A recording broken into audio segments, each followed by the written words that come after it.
So here we have the Volkswagen Passat Estate TDI on a 14 plate. I'm going to start off by showing you around the outside of the car, and then we'll hop in and run through some controls on the inside.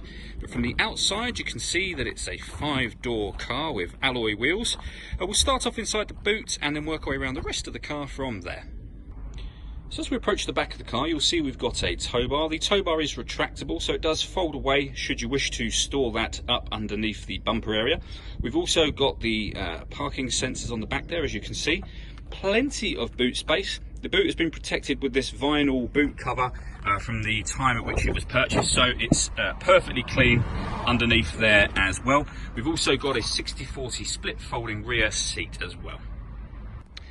So we're just going to work our way back round to the front of the car, and then we'll hop in and run through some controls. But now that we've done a full circle of it, you can see that it's in excellent condition the whole way round. Just briefly before I climb in, I think it's well worth seeing the interior from this exterior point of view. These seats are in great condition. There's plenty to run through on the dashboard, so let's hop in and we'll do that right now. Okay, so now that we're inside the car, we're going to start with the dials. On the left-hand side, we have the rev counter, and on the right-hand side, the speedometer and fuel gauge. In the middle, you can see the total miles for the car are 24,967. The information that's displayed above that currently shows you how much fuel is in the car in miles. You can change that information using buttons on the steering wheel. So we're on the multi-function display menu at the moment, which gives you various different pieces of fuel economy information, as you can see. But we have also got an audio menu, a phone menu, and then your settings menu, and then a background to the beginning again. To go through those different menus, you use these buttons on the right hand side of the steering wheel. On the left hand side of the steering wheel, we've got stereo controls and the ability to answer phone calls. That is, of course, once you've paired the phone, which is done on the phone menu up here, and then just following the instructions under the connect heading that you see being displayed now. Over in the center, we have the radio. So when it comes to the radio in this car, you can see we've got DAB radio, FM and AM all available. If you want to listen to your own music, hit the media button. We've got a CD player, and we've also got auxiliary input as well. So plenty of ways to listen to your own music.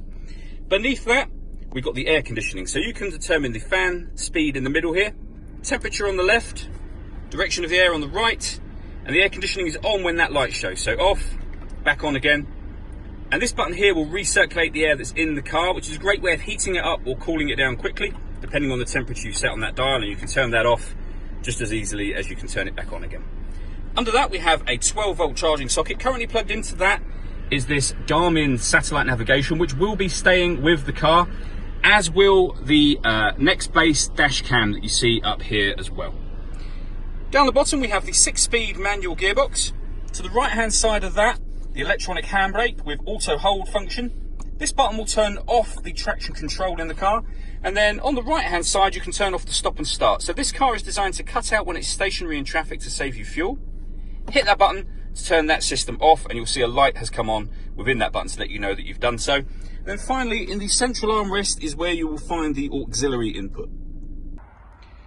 All that leaves me to say is thank you for taking the time to watch this video. If you'd like to come and have a look at the car, or perhaps if you have any questions, please feel free to give me a call. I'd love to hear from you soon.